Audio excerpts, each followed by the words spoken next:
the main speaker of that day. I think he has done justice to the topic. Could you please? So I'm giving reflections based on what he has provided. So I will attempt to go through the processes as he has presented them, because they do really reflect what is on the ground when we talk about agribusiness and technopreneurship. The vocabulary has begun to change, seriously change. We talk about entrepreneurship, we talk about technopreneurship, we talk about agripreneurship, we talk about twitterpreneurship, we talk about mompreneurship. So everything is preneurship.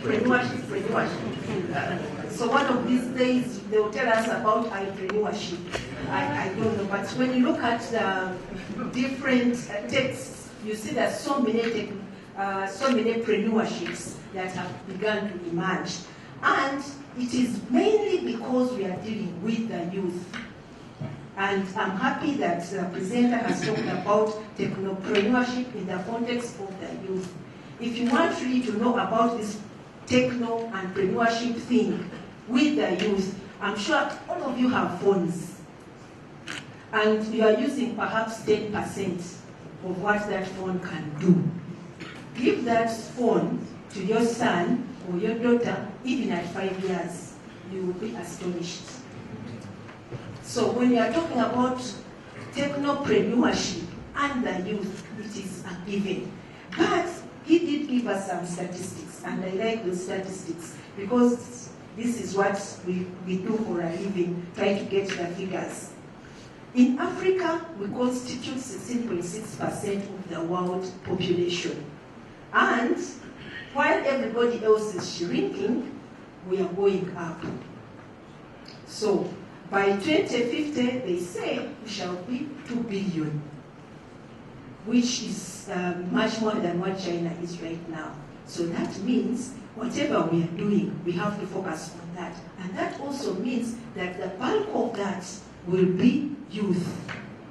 So, as he ably stated, we are also an agricultural dominated establishment. So, if we are, we have 60% of our people youth, and we have 65% depending on 65% in agriculture, and 80% of the population in dependent on agriculture. They may not be practicing agriculture, but they are dependent on agriculture. That means that two combined, we have to do something. And I'm glad that what you have brought out brings out these things that we need to talk about the youth, about how we can employ them, because if we don't employ them in what we are doing, then it means that they will remain jobless and they will be a problem to us. So if we talk about these youth in agriculture, we need to talk about how then are we going to feed the people as well, because the people are growing, they need food, but at the same time, we are in agriculture. So it means, therefore, that we have to think through how to create an environment that will be conducive for the youth to go into agriculture as much as they can have the food that they want, because if the tastes are changing and all those tastes changing, it means that we have to create value for the products of agriculture that we are putting forward. So, ably stated, we do have the same statistics. And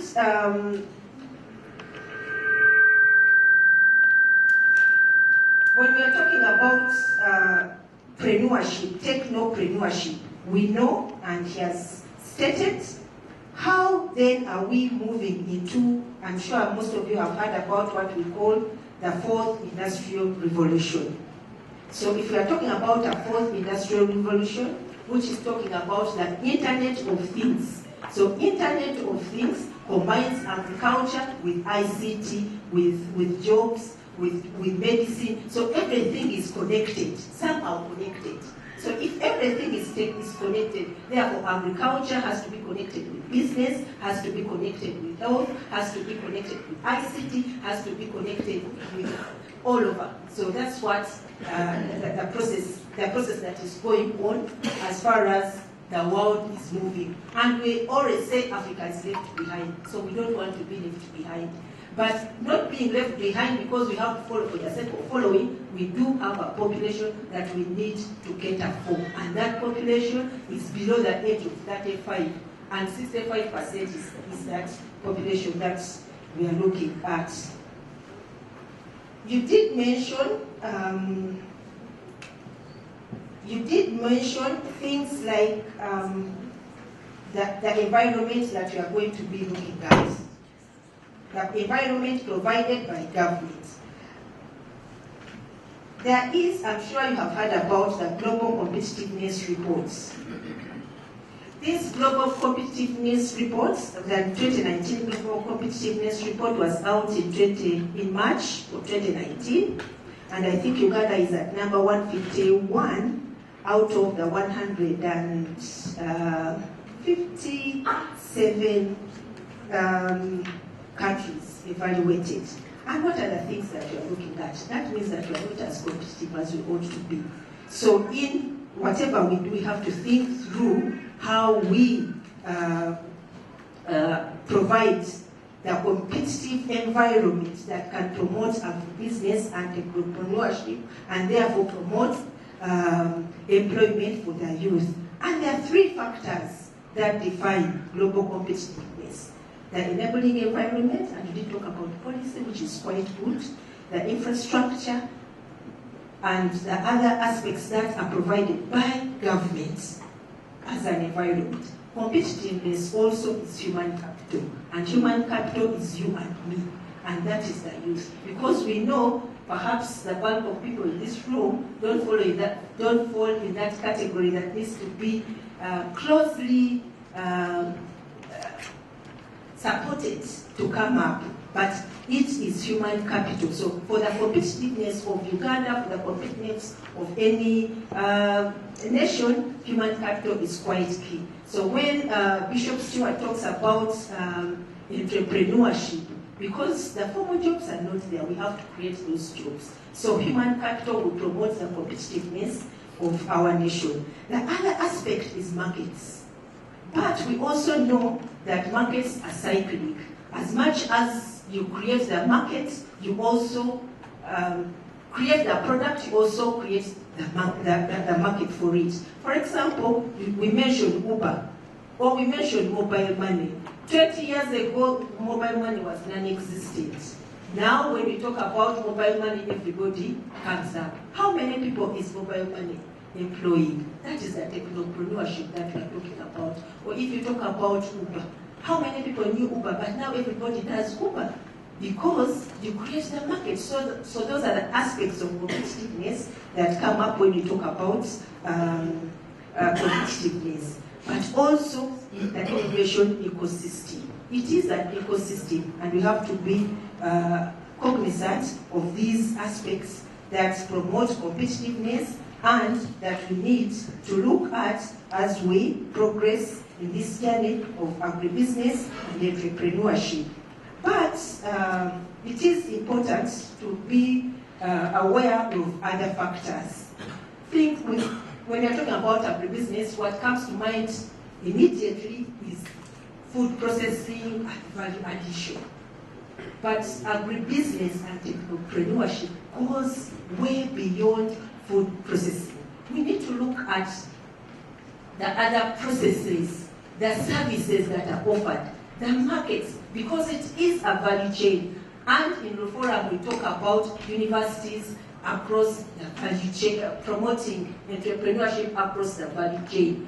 Okay, start from the farm, because we know we start from the farm, and I'm glad that you're talking about changing the mindset of school-going children to love agriculture granted. That is very good. So we start at the farm, we do the processing, we do the marketing, we do the packaging, and then we do the marketing, and even the consumption. So we have to look at the whole value chain when we are talking about agribusiness and technopreneurship. And at each point in time for all of those, there will be a need for technology.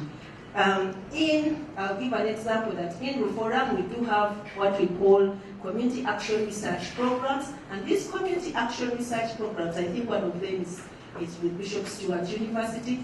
We, for example, have a community action research program in Ghana, and now these are using drones to survey the land and plant and weed. So that is all technology, and it is at that level. So there is technology even at the farm level, even at the start of cultivation. So those are some of the things that we should be looking at across the value chain. And from that, we also look at how do we market, how do we package, how do we sell whatever it is, how are we going to create markets not only for within the country but also at a regional and global levels. How do we move beyond just value addition to services and processes? There are certain other aspects that you have to look at. Intellectual property. Intellectual property is a key aspect, even as we talk about agribusiness and entrepreneurship. Because there are so many products that come up, we have to teach people that if you have a product that you have generated or you have produced, it is intellectual, there is intellect in that, and therefore we have to promote this intellectual property. So it is something that we need to look at seriously as we go into agribusiness, as we promote our youth. Because I'm sure you've heard of cases where someone develops a product and somebody else takes the intellectual property, registers it, and voila, end of story. I can give a very live example right now. Somebody has patented matoke.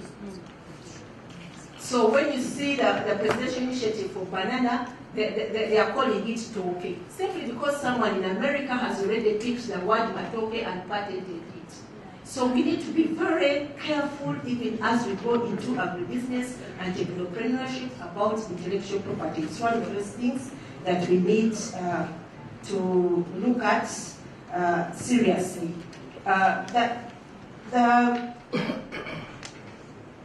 The examples that you gave were very good. And I want us to create role models. Because even as we stand here, or as we do agriculture, or as we do agribusiness, or as we look at the Jack Ma's or Zuckerberg's of this world, these create role models. And these role models are across the value chain. So it is important that wherever we are, even in Bishop Stuart or whatever university we are in, we ought to create role models for the people, for the youth that are coming up, having recognized that they are actually the majority of the people that we have in the population. So we need to create these role models and not only create, but refer our students to these role models. I know that the main speaker here said that he wanted to do medicine, but ended up doing agriculture. So you are now a very good role model for those who want to do agriculture. I did do a study, and I discovered that 90% of the people who are in agriculture actually wanted to do medicine, but then end up in agriculture. But I also noticed, as some of the things that came out, you get a child who has grown up in a flat all their life, you take them to the public school in town, and then they sleep in a flat, and then they go to a secondary school that is somewhere in town.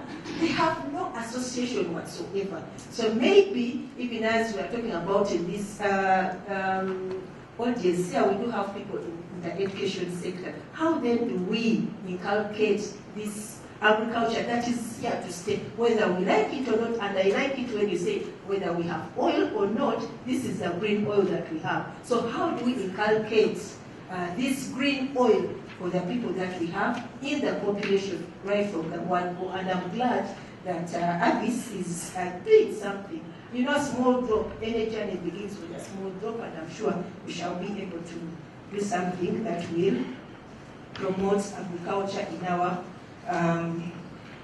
country. And you did mention the reduced costs of food in the schools with these examples, which is quite good, and it comes out as an incentive in bishops too, and when you want to reduce costs, you can adopt some of the issues that Mr. Magohanye was talking about. Okay, I want just to give you a brief snapshot of Blue Forum, because Southern Africa, Northern Africa, and Western Africa.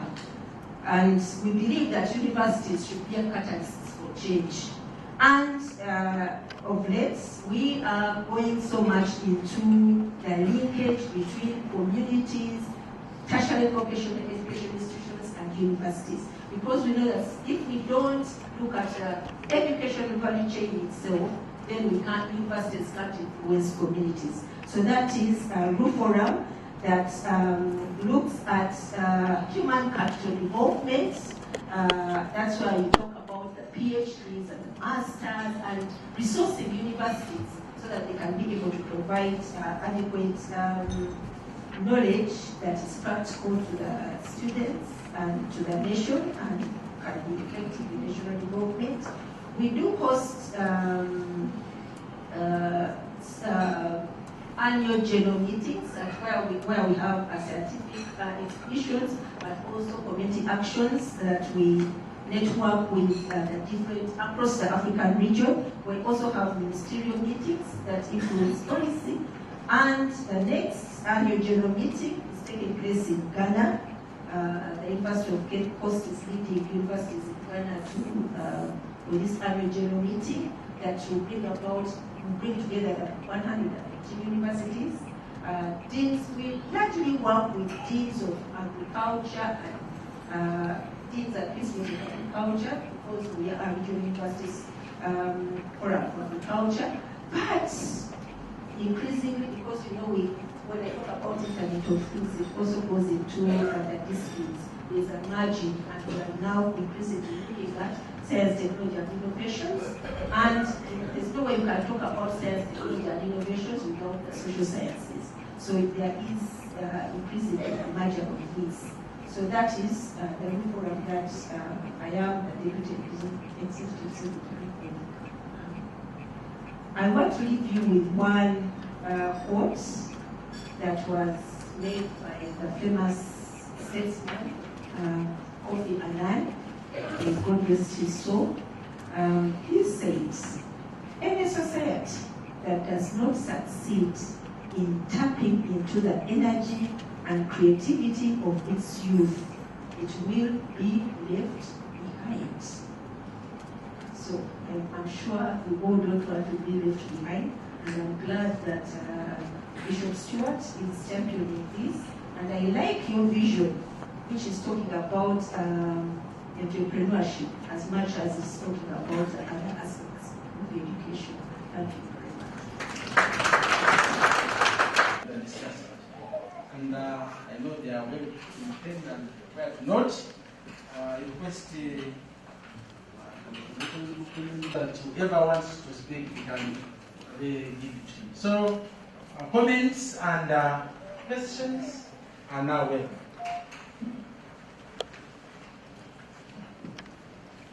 Thank you very much.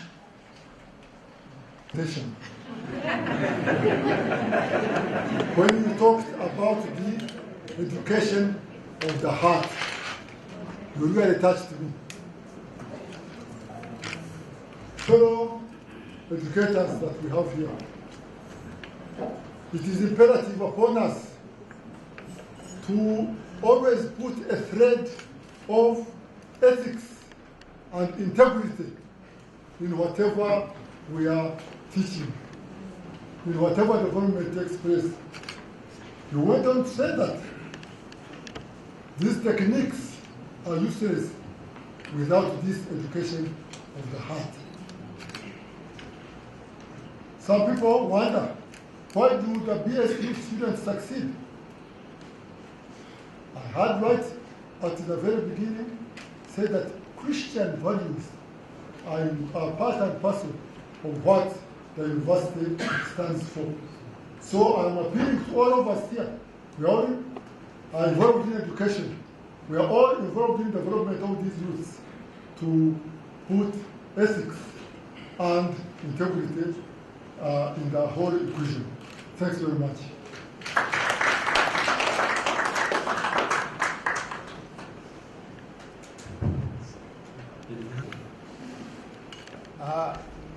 I would also like to say something about what has been said in relation to the topic. Part of what, in my view, was said overlooked the role of institutional development.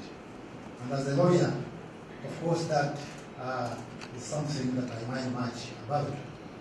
In my view, in order for the youth to be harnessed as a resource for agri-business technopreneurship, that word is a bit complicated for me, but we need to have robust institution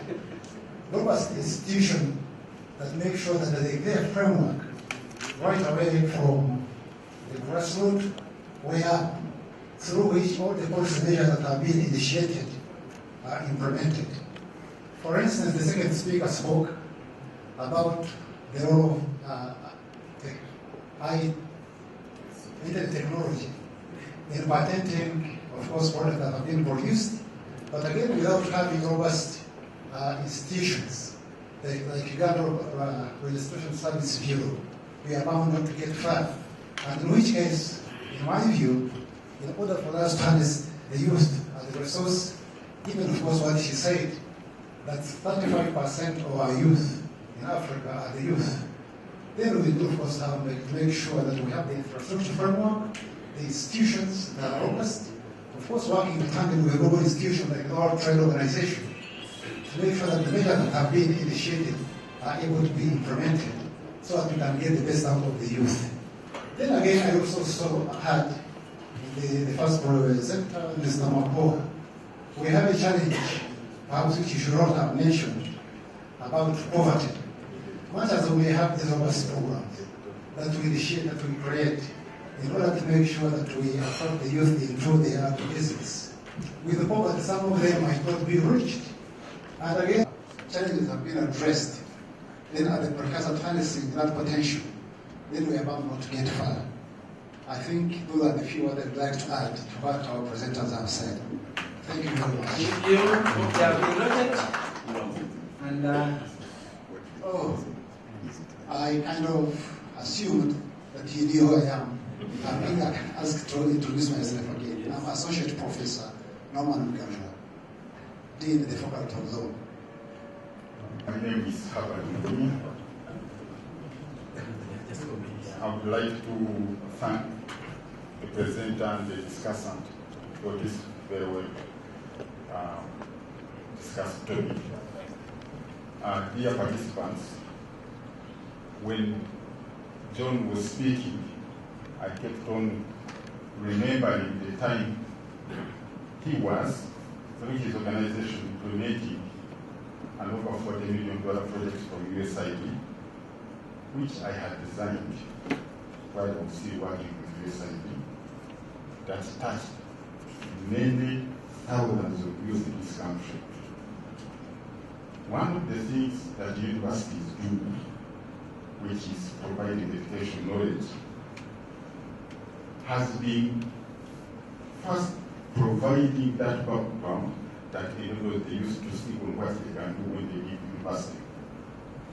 What we face, many of us that work in development, is translating that knowledge into practice, what then they can make living on. We are greatly challenged by the students who leave universities and what they can think and do when they leave the university. And I think, John, through us, you have really touched based on that. And for me, what I would like to see universities do is to help students do a lot of design thinking. This is not something that many lecturers have been focusing on. I'm one of the pioneer lecturers of BSU in 2004. I remember the university had not even shifted from Harvard to Bishop Stuart. When I went to class to teach, I had already started with working with international agencies. Students loved more of what I would tell them that I was doing in my development work, more than telling them what I had learned from my professors in material. It made a huge difference in their thinking, because here I was, having done social work, but I was doing public health, and I'm still doing it. And I changed it in practice. So I was literally using like 5% of what I had learned at the university. These days, technology has significantly changed the way things can be done. But are we surely moving in the direction, lecturers and students in that direction, so that now they can link with the practice what John has been talking about? Dr. Nakev has talked about markets. Recently, until recently, I was country director for an organization called MSH, Management Sciences for Health. And they do pharmaceutical work. And I'm not close to that area, but I was managing the company here in Uganda. But I can tell you, where the market is, there has to be money. When there is no money, no one goes there. So we are into this technology and coming up with products that take us to the market. But if the market does not give us the money, I can tell you the youth won't stay there. And it is so disheartening that in our country now, with all the production that is going on, the markets have not given sufficiently agriculturists money that can keep them alive. A good example right now is a liter of milk which is at 300 or 400 shillings. And they have nowhere to take their milk. So the point here is, what is it that is going to add value through the supply chain of agricultural products that can make money to attract the youth to stay there? I've gone out of my job to test that. Right now, I have a company that is having groups or teams of youth that look at different skill sets. And I can tell you, none of the youth that I'm working with has been to any of these institutions that we are talking about. I can give one example. Who is training people to do terrace work? Terrace buildings. Who is training the youth to do Egyptian boards, ceilings, and the lighting? Because this is 1980s, this one. Okay? Current buildings, they don't do this.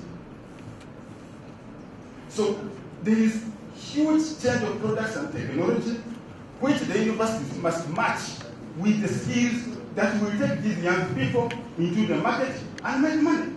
So when we want to use them, here in our local market, you can't find them. So you have to go to Kampala and then get the guys who have learned by seeing and working with someone else. And someone else also was trained perhaps in China and brought back.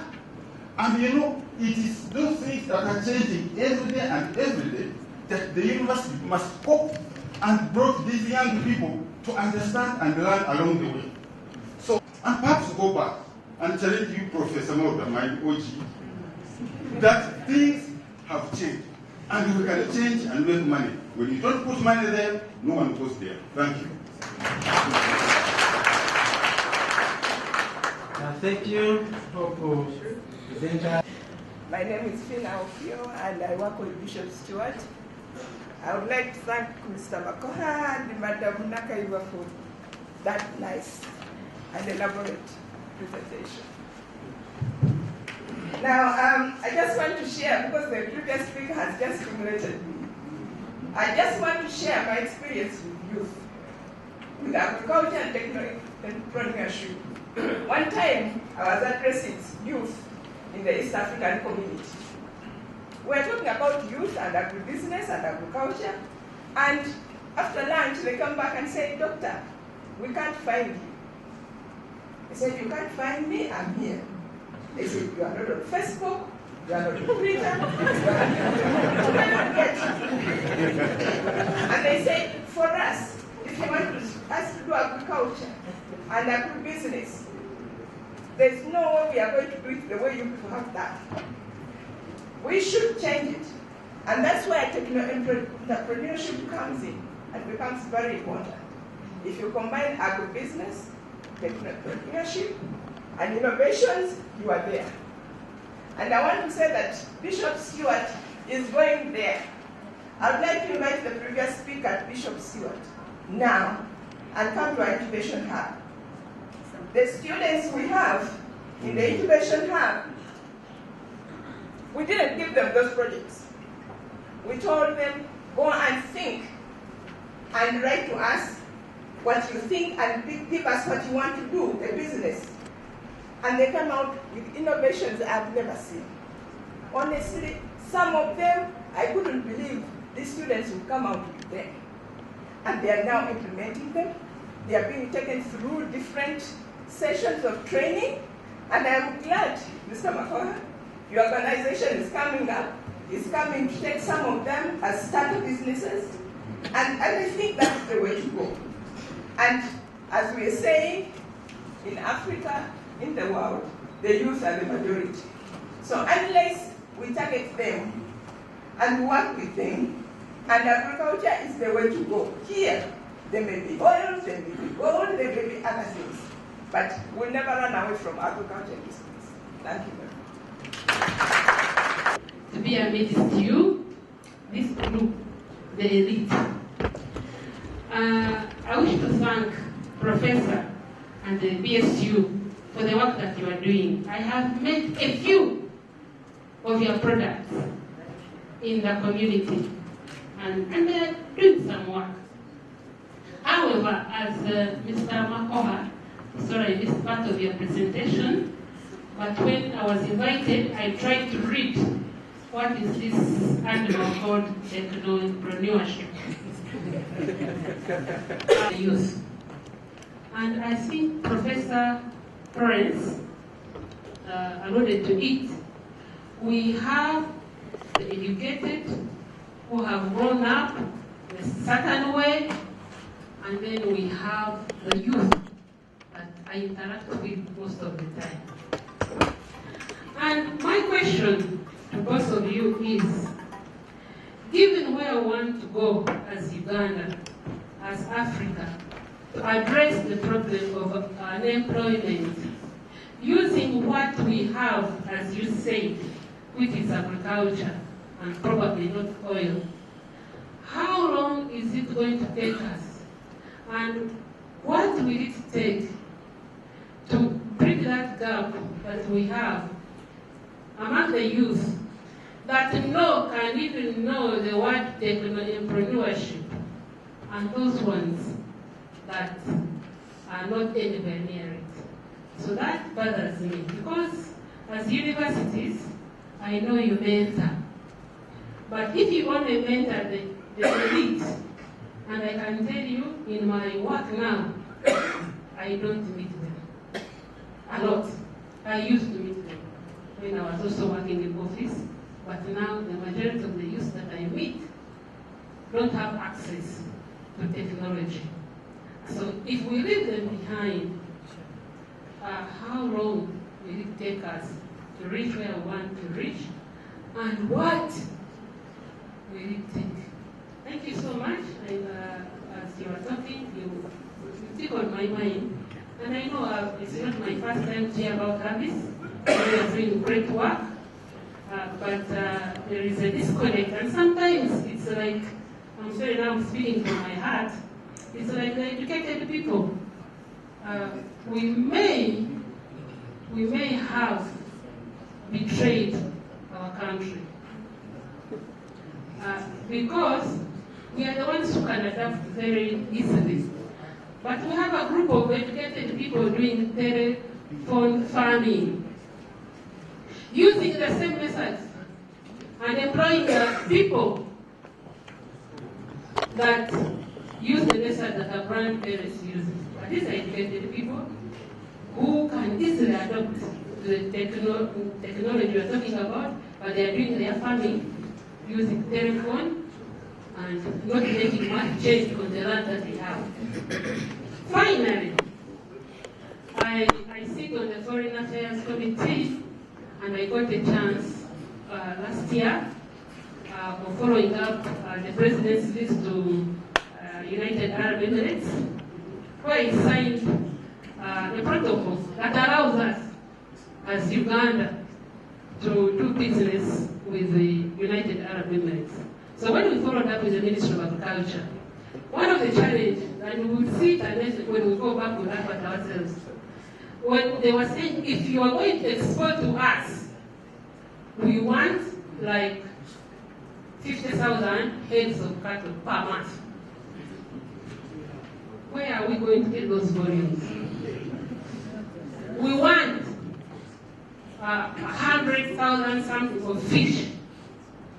And the market is there, is ready, because it's a desert, as you know. So they depend on importing from other countries. They do some farming, using technology, but they depend. So those markets are there. But how, us as educated people, how can we